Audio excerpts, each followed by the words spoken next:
let's just do the prayers, kind of get the motivation started in the right direction. We'll go from there. If you could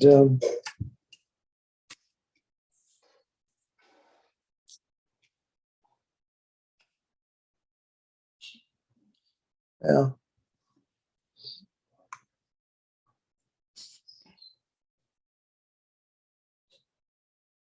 All right. So Refuge and Bodhichitta. All right. So we'll start out doing these prayers to set the motivation for the practice. And as I said before, it's pretty obvious. The first two lines are to distinguish people who are Buddhist, because Buddhists go to refuge to the Buddha, Dharma, and Sangha versus non-Buddhist. And then the second two lines to distinguish people who practice the Mahayana vehicle, the Bodhisattva path, which is, listening to the Dharma. By the merits I create, they're listening to the Dharma, but become a Buddha. In other words, becoming a Buddha is the goal of the Mahayana path, the goal of the Theravada or Hinayana, or what you might call individual vehicle path, is nirvana, which is freedom from suffering. Whereas Buddhahood is like complete enlightenment, full enlightenment. So that distinguishes the Theravada or Hinayana from the Mahayana, the great vehicle. Not that they aren't great, but they're just different. All right, so we'll do these prayers with that in mind. And if you can visualize a Shakyamuni Buddha at the level of your forehead, and maybe a body length in front, completely made of light like a hologram, but alive like a living presence. As we say these prayers, imagine that light and nectar are coming from Shakyamuni Buddha's heart and entering the crown of your head and completely purifying you and imbuing you with the words of this prayer and the words of these prayers, actually. All right, we'll do this 3 times. I go for refuge until I'm enlightened, to the Buddha, the Dharma, and the Supreme Assembly. By the merits I create through listening to the Dharma, may I become a Buddha in order to benefit all sentient beings. I go for refuge until I'm enlightened, to the Buddha, the Dharma, and the Supreme Assembly. By the merits I create through listening to the Dharma, may I become a Buddha in order to benefit all sentient beings. I go for refuge until I'm enlightened, to the Buddha, the Dharma, and the Supreme Assembly. By the merits I create through listening to the Dharma, may I become a Buddha in order to benefit all sentient beings. Obviously, this is the Mandala offering. Again, the motivation is that we're willing to offer everything in the universe to be able to have the imprints of Buddha Dharma on our mind stream, to hear the teachings and be part of that process. This ground anointed with perfume, strewn with flowers, adorned with Mount Meru, 4 continents, the sun and the moon. I imagine this as a Buddha fell and offer it. May all living beings enjoy this pure land. Idam Guru Radna Mandala Kamni Yatayame. All right. That's a good start. So I could pull a Rubina. Maybe I will for a few minutes. Anybody have any challenges this week? Any questions or anything that might, becoming your own therapist is kind of a big deal. Of course, all of Buddha Dharma is about our mental health, about coming. This light's not getting it. All of Buddha Dharma is about that. It's about us developing our heart/mind and transforming it into something extraordinary. And so all of Dharma has to do with becoming your own therapist. So I'm just curious, does anybody have any topic or personal situation, that would be fine. If you'd be, if you're comfortable sharing it. Anything in particular anybody wants to speak about or wants the conversation to go in that direction? Now's a good time to speak up.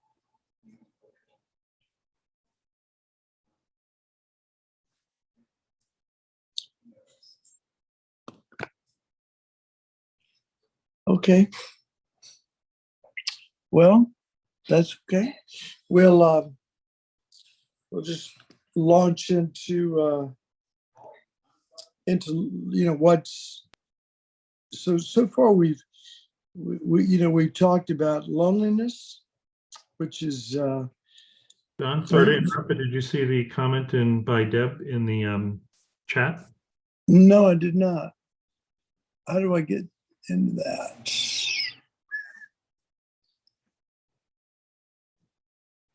There's one up here. Oh, there we go. Raised hand. I clicked it, but I didn't get to see the comment.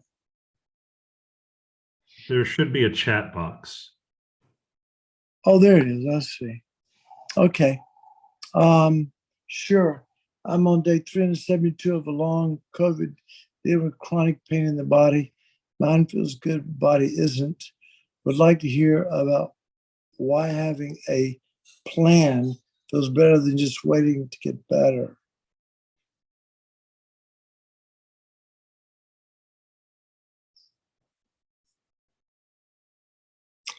Well, 372 days of, that's over a year of dealing with chronic pain from COVID.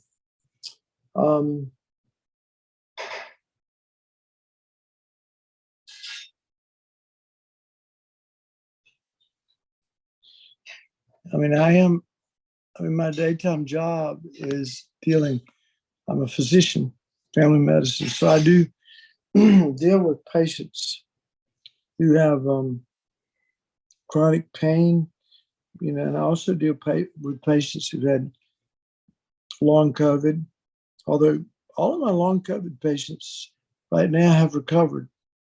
I think the longest we had, the person who had the biggest challenge, and this was a guy who loved to work. He was a Mr. Fix-It guy. In fact, that was his name, the master of all trades. He could fix anything, remodel a house. And he was a former computer guy with IBM, but this is his next job.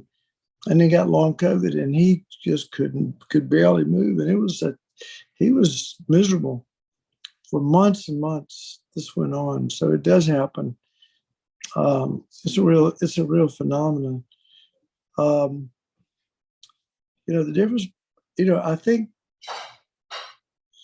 maybe underneath that is the question of hope. The difference between having a plan or waiting and seeing. I think, as being in the medical profession, and Mike and I both do, are that, we like to have plans, we like to have plans, but we know that they don't always work. But we like to have some kind of idea where we're going and how we're going to get there.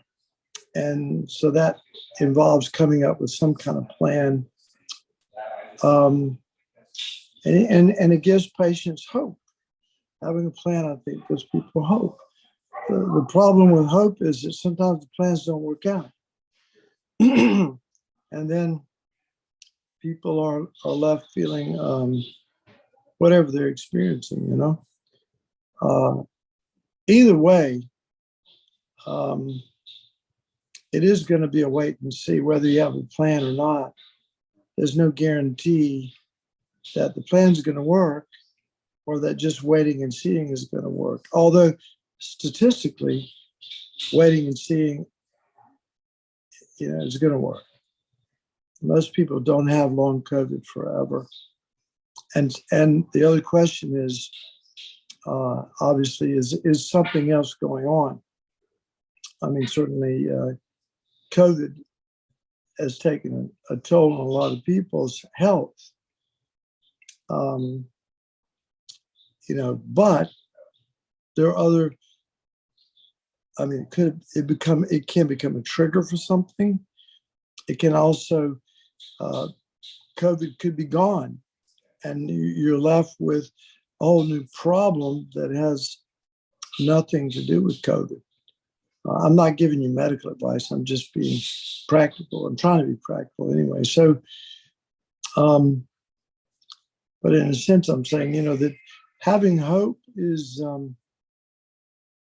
having a plan, I think, does give people hope. And hope is not a bad thing. When we give up hope, I think that's a very difficult place to be. When we stop, when we stop feeling like this, well, I'm just always going to be this way or whatever, and that's always a possibility. I remember I heard this was in a book I've been listening to on Audible. But it's really kind of interesting book. And let me see if I can get the name of it. But anyway, it's The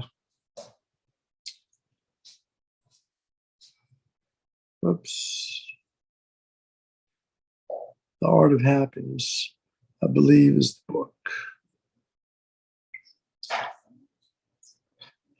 No, it's called The Good Life. Good Life. It's based on like a 87-year and still going study from Harvard, and they were really trying to find out what actually worked for people, and over the course of a lifetime, in terms of what were the key features that led to a good life, and they were looking at health. The outcomes they were looking for were health and happy, but to the degree, how do you measure happiness? But they did measure it. I mean, they asked questions like, how satisfied you with your relationships, with your wife, your life, your job, blah, blah, blah, blah, blah. Some of these people were very, very smart, Harvard educated, and it was interesting. Some of the people who had like the most education were the least happy people in the whole group. But anyway, one of the examples that came up in the book was, they said, okay, if you have take two people, and one person is in a car accident, and they wake up and they're in the hospital and they're quadriplegic. No, wait a minute, paraplegic. And then, so what's your mindset going to be?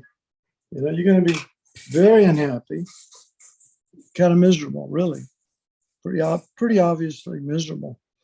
And then the other person is somebody who wins the lottery. And what is their mindset going to be?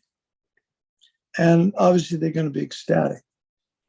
And then in this study, they came back again. This has been studied in other arenas too, but a year later, they looked at the mental health of people who'd been through these major traumas versus people who had won the lottery. Apparently, everybody had a set point. It was almost like a thermostat. The person who was paraplegic was, at least in their own mind, were as happy as they adjusted to the new norm, which is being a paraplegic, and they were as happy. Their inner life was as positive as it had been before the accident. And the same thing with the people who won the lottery. They won millions and millions of dollars, but a year later, they were no happier. They were right back where they started. If they were selfish and narcissistic and depressed and anxious, the money didn't didn't rescue them. So I think the take-home message for all of us, at least for me, is that our inner life is really, really important. And so, we should work at cultivating positive mind states and eliminating the negative ones as much as we can. Because no matter what the circumstances come, and they will come. I mean, we live in samsara. There's chaos. There's chaos coming, and the least of which is sickness, old age, and death. And that's just, that none of us are going to get out of here alive. And so chaos is around us. It'll be there tomorrow, and it'll be there when we die. And if we can learn how to cultivate positive mind states and tranquility and inner peace, then when the chaos does come, when the health issues do come, we're able to hopefully maintain our composure, think of others, bring to mind compassion, bring to mind our teachers, our gratitude, whatever works to keep our mind in a positive state. And as somebody, I don't have long COVID yet. Maybe I will one day, but I don't know exactly what's going on with your situation and stuff like that. But just from a purely psychological standpoint, I think understanding that, for example, that we do live in samsara, that this is the nature of uncontrolled existence. Our mind is out of control. Basically, our consciousness is out of control. We live in samsara. Another definition is a process of uncontrolled causation. It's how Jeffrey Hopkins, Buddhist professor from UVA, he describes it that way, as uncontrolled causation, which sounds pretty much like life, doesn't it? And so we problems are just queuing up. And this is part of life, and understanding and accepting suffering as just part of the process of being a human being, for some people, can be helpful in terms of letting go of unrealistic expectations. Like if you're a paraplegic and you wish you weren't a paraplegic. Well, Helen Keller said it best. She said, being blind is not miserable. Not being able to stand being blind, that's miserable. So again, in the moment, being able to accept wherever we are in terms of our health. And I'm really saying these words as much for myself as anybody else, but being accepting where we are in the moment, health-wise, it can only be beneficial. It can only be beneficial. So, having a despondent sort of, I give up. I can't. I don't want to live anymore, or whatever. A negative mind state really hinders the healing process. Whereas, if we can keep our mind in a positive way, and even more powerful would be even compassion for ourselves, and even compassion, for example, in Tonglen. We talk about this a lot in one of the ways of practicing Tonglen is to imagine that if you're suffering from long COVID and you think about all the millions of beings out there that are suffering from long COVID right now, in this very moment. Certainly many, many thousands, if not millions of beings are suffering from the consequences of some sort of in disease, COVID in this particular situation. And then we imagine that the suffering that we're experiencing will, may their suffering all ripen upon me right now, and that the suffering that I'm experiencing now from long COVID suffice, basically suffice for everybody else's suffering. We imagine that as we take on their suffering, this is Tonglen, right? We take on their suffering, imagining that our suffering is basically, we're taking on their suffering and we're experiencing it, and it destroys our self-cherishing mind. And we imagine that our body fills with light, and we send out light and nectar to all these countless beings, and they're cured. They're cured of long COVID. They're cured of their hopelessness, despondency, whatever's going on that's creating obstacles to their happiness, that they're able to let that go and just be with whatever's going on health-wise. There's always what we want, which is always the best, right? We talked about this last week a little bit, about how we're all addicted to deliciousness. We always want the best. We want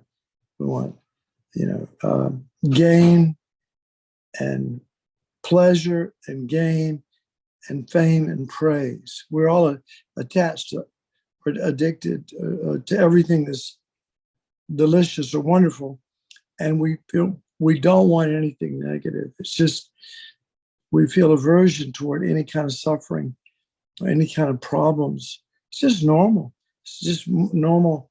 It's how our ego works, and realizing that pleasure does happen, happiness does happen, albeit fleeting, and we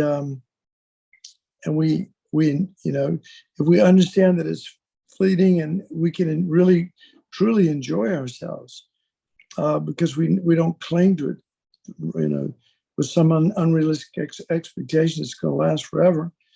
So having a realistic attitude about pleasure is good, and also realizing that suffering is part of life, and that also won't last forever, and it changes from moment to moment. So there's ways to Buddhist sort of, you might say, wisdom. We can bring some mindfulness and wisdom and awareness of our reality, basically, that it's impermanent, that it's impermanence. Because it's impermanent, it's fraught with problems. That's normal.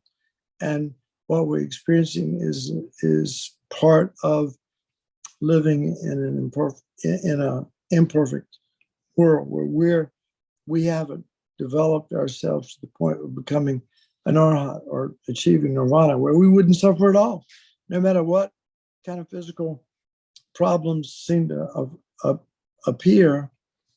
We wouldn't suffer. So that's a long-winded answer. I'll give you another example of that. This is from a story. You guys heading out? All right. See you later. You're welcome. All right. Bye-bye.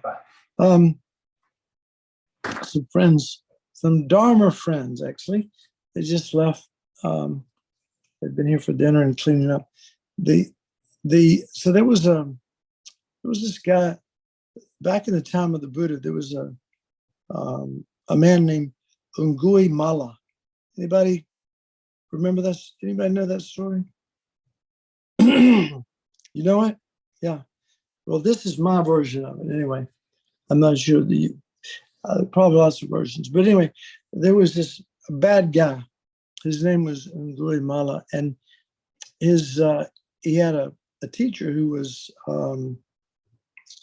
he was a bad teacher, basically. He was teaching a wrong view. And the view was that, he told Ungui Mala, he said, look, if you can kill 1,000 people, 1,000 human beings, then you will achieve like complete happiness, freedom from suffering, or whatever. He promised him everything. He said, look, You just need to kill 1,000 people.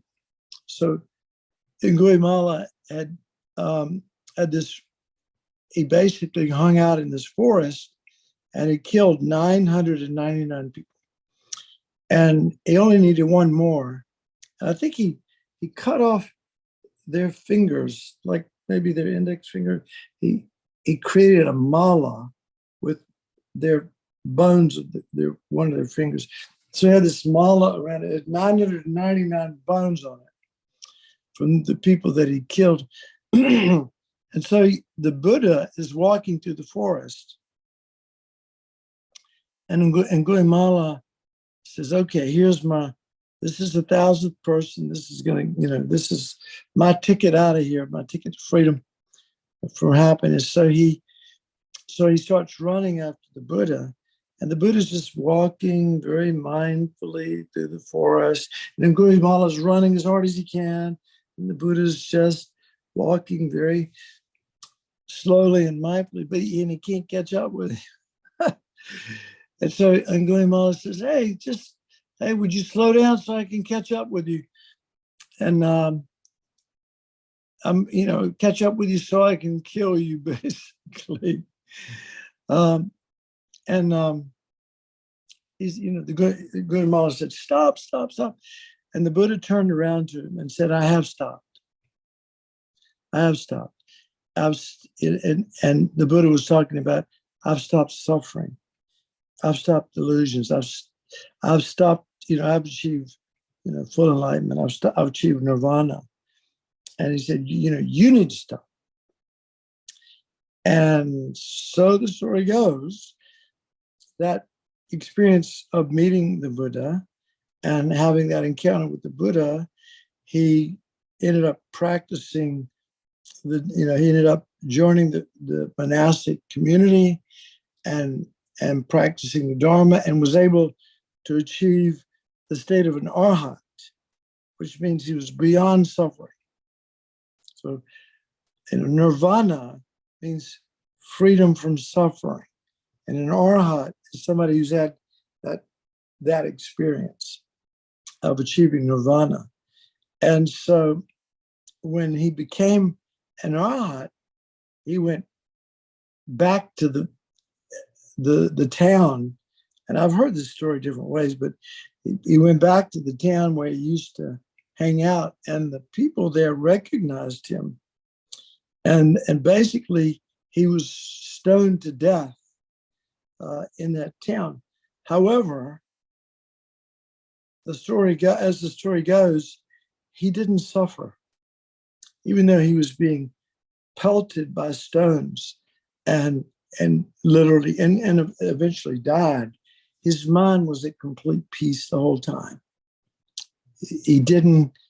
We could imagine, for us it would be a living hell, being stoned to death. But his mind apparently had no attachment to pleasure or no attachment to even this life. And he was able to let go and let go and let go and just be completely peaceful and joyful in spite of being killed. And so there's maybe the message there's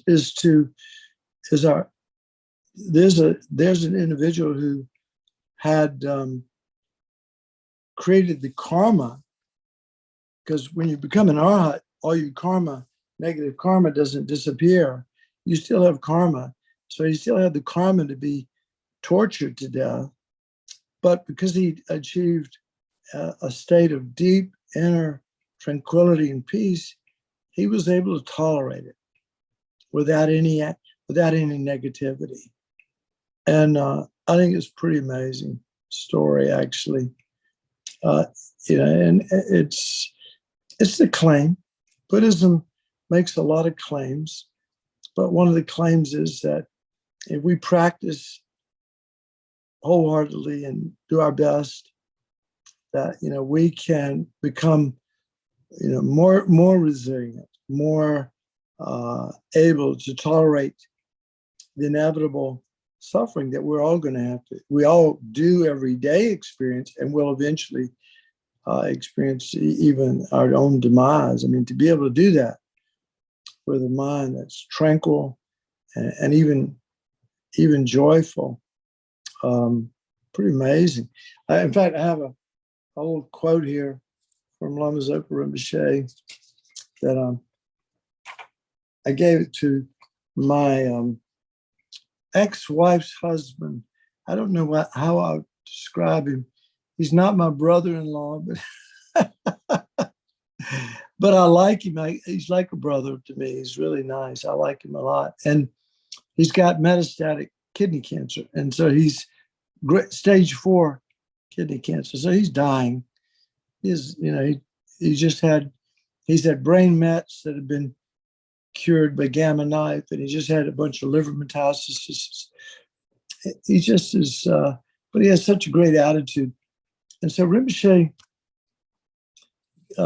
gave, and this is relevant to the whole issue of long COVID or whatever we're experiencing, whenever we're experiencing difficulties in our mind. But he said, this is a quote, and it's called Experiencing Illness and Death, Bodhichitta. Sure, you could find it on the FPM2 website, but I'll read part of it anyway. Lama Zopa says, the very heart of Dharma practice, the best of all, the ultimate thought transformation, the supreme psychology is to experience your problems on behalf of others. Let me say that again. The very heart of Dharma practice, the best of all, the ultimate thought transformation, the supreme psychology is to experience your problems on behalf of others. And then he goes on, and I'll skip down the page. He said, throughout the day, he's talking about people with AIDS now. Throughout the day, as soon as the thought, I have AIDS, arises immediately, think, I'm experiencing this for the sake of all sentient beings. And then he goes on to talk about dying. This is the part I'm really particularly interested in, trying to become, to practice this way, really. He says, when you're dying, think. And again, you substitute, when you're experiencing long COVID, think, I'm experiencing death for the numberless sentient beings who are also experiencing the suffering of dying at this moment. Take it all upon myself. May they be free from the suffering of death and receive ultimate happiness right now. Try to die with that thought. Let me read that again, because this is very important. And it really is about, again, the powerful practice of Tonglen. Taking on the suffering of others is the action of compassion. Giving others happiness and its causes is the action of love. All right, so he's saying, when you're dying, think, I'm experiencing death for the numberless sentient beings who are also experiencing the suffering of dying at this moment. I take it all upon myself. May they be free from the suffering of death and receive ultimate happiness right now. Try to die with this thought. Each time you think this way, you purify unbelievable eons of negative karma and create merit as limitless as the sky.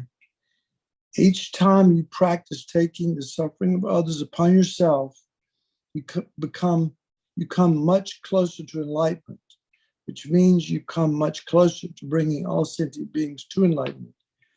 There is no more beneficial way to die than to die with this bodhicitta thought. There is no more beneficial way to die than to die with this bodhicitta thought. So pretty amazing. So, any thoughts or comments about that? Only to say that there's not a better way to live than to have that same bodhicitta thought. Absolutely. And if I would say that if, there's a lot of discussion in Buddhism. I even mentioned to you, I think last week, I got a Christmas card from Lama Zopa one year, and it said, "May you die with a happy mind." And I go, I think, wow, to be able to die with a happy mind would mean I had lived an amazing life. I had practiced bodhicitta. I had done the work to tame my mind, to develop as much as possible my good qualities, because most people, very few people die with, this kind of attitude. Probably, I don't know, but not very many, or where they're really thinking of compassion for others and taking on others' suffering and imagining that their death is exhausting the negative karma of countless living beings, and that we're giving them back freedom from the fear of suffering, of the fear of the suffering of death, and even imagine we're giving them back. Maybe they're imagining that we're healing them. We're sending them the light that's healing them of whatever maladies they have, or at the very least, allowing them. We're giving them this light that helps them die with a happy mind. Yeah, and to be able to die that way means we practiced it. Means we did the work while we were alive, big time. To be able to die with a mind that can bring to mind those kinds of thoughts without freaking out. Yeah, it would be amazing. It's even more poignant, now that Lama Zopa's passed. Nobody ever thought he would die. I mean, we all thought he was going to live forever, and now he's gone. And he's teaching us a lesson that everything's impermanent, and we need to use every moment left in this life to cultivate, Dharma realizations to as much as possible, so we can not only help ourselves at the time of death, but whatever time's left in this life can be a benefit to others. So that's how I would say it. Any other thoughts, comments?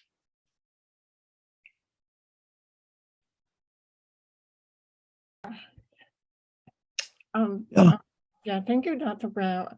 I just want to share this with you, that I have been a cancer patient for 20 years, and I have been in the hospital and out of the hospital all the time, I would say. And I have witnessed many times that people, like when I go to the day hospital, when I get my chemo medicine, people are like crying and they are so much in pain. And I was in pain too, but then compared to other people, Dr. Brown, people are so in pain. And, I just, to see that, to witness that, it broke my heart. So every time I hear someone have cancer or have some kind of health issue, it's just, I don't understand that pain, but I kind of do in my own way. Yeah, to see them, they're crying there, they're yelling, they're so much in pain in the hospital, or when they're in the chair getting the medicine. So, and then the other thing I want to share, I am so lucky that I live here. And in Vietnam, whom my mother there, and she always tell me how hard but people go to the hospital, when they have cancer or any kind of disease, they have to lay outside the hospital and waiting, for their turn to go to see the doctor to get checked in. we are so lucky here. I am so lucky here. Mm. Mm. And it sounds like do you feel like the Dharma has been helpful for you in terms of dealing with your cancer You, and the pain and the mental and physical suffering?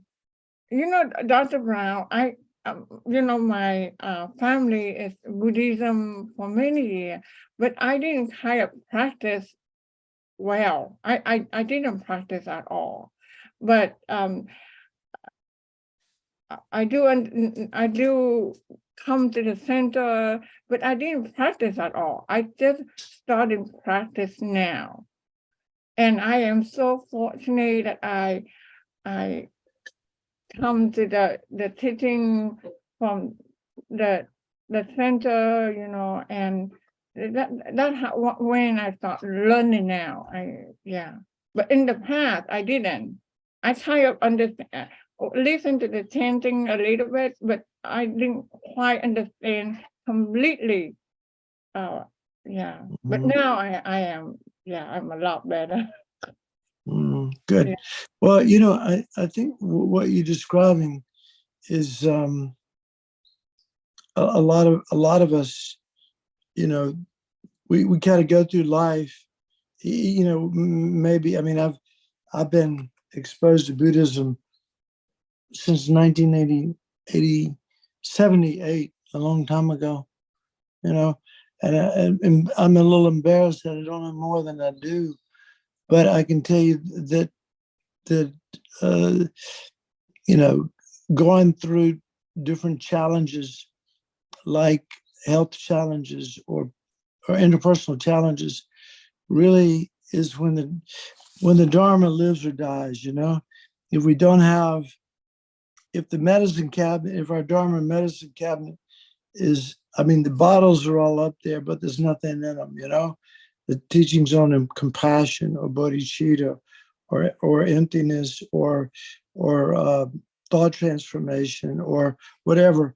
We have this Dharma. I think of it as like a medicine cabinet, and if our medicine cabinet is, maybe we've heard the teachings, but we didn't internalize them, so the bottles are all empty. And I think sometimes we don't really start taking the Dharma to heart until we get challenged, like you've been.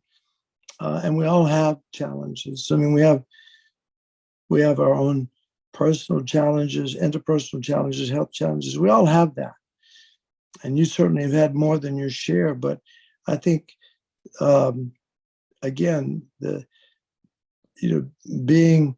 experiencing samsara and then being able to, I'm not going to say thrive, but maybe even definitely survive and maybe thrive in the face of adversity is a real test of one's Dharma realizations.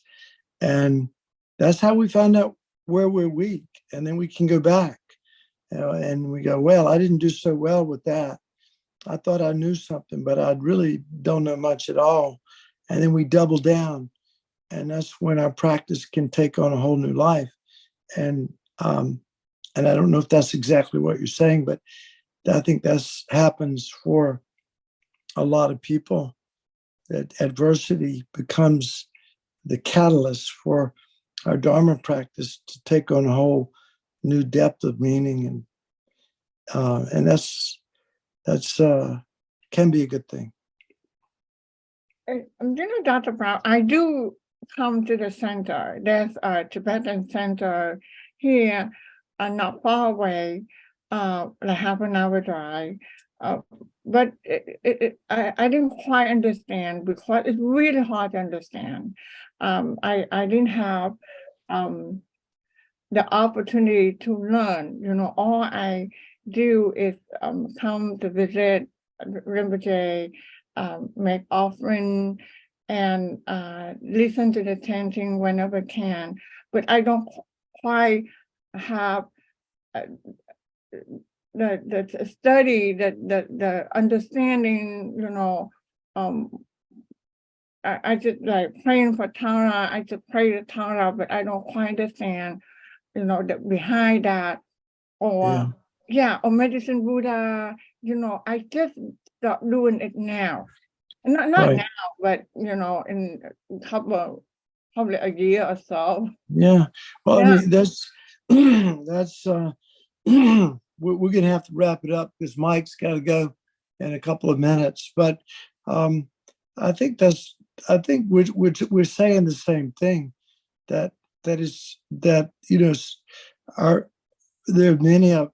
I mean, I think most people that I've met that are sincere Buddhist practitioners and have gone deep within Buddhism have suffered incredibly.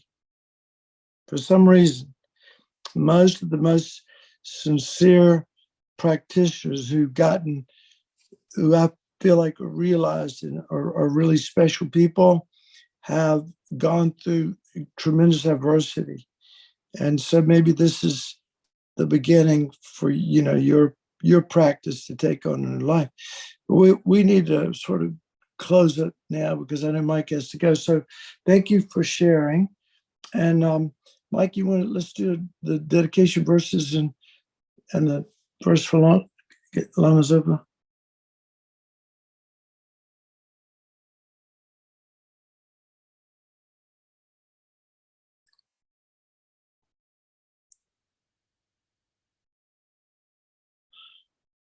All right, so these, lots of these seeds have been planted today, for the benefit of, we think of this as like gardening. We planted all these seeds of virtue in our garden, and they will ripen someday in something positive. But what we really want these seeds to ripen in is our own attainment of Buddhahood in order to benefit others. So we need to give this virtuous merit some direction by doing these dedication prayers. So, all right. Due to the merits of these virtuous actions, may I quickly attain the state of Guru Buddha and lead all living beings without exception into that enlightened state. May the supreme jewel Bodhichitta that is not arisen arise and grow, and may that which has arisen not diminish but increase more and more. The wish-granting, wish-fulfilling jewel, source of every single benefit and happiness in this world, to the incomparable kind, Tenzin, I beseech, may all your holy wishes be spontaneously fulfilled. Peerless teacher and assembly of children of the victorious ones, Shravakas and Prajika Buddhas, victorious Losan, father and sons, together with the lineage masters, all the objects of refuge of the infinite lands, please now bestow the virtue of goodness to accomplish this prayer here and now. Holding and spreading the Muni's precious and complete teachings through the explanation and practice, you wore the armor of patience that is never discouraged.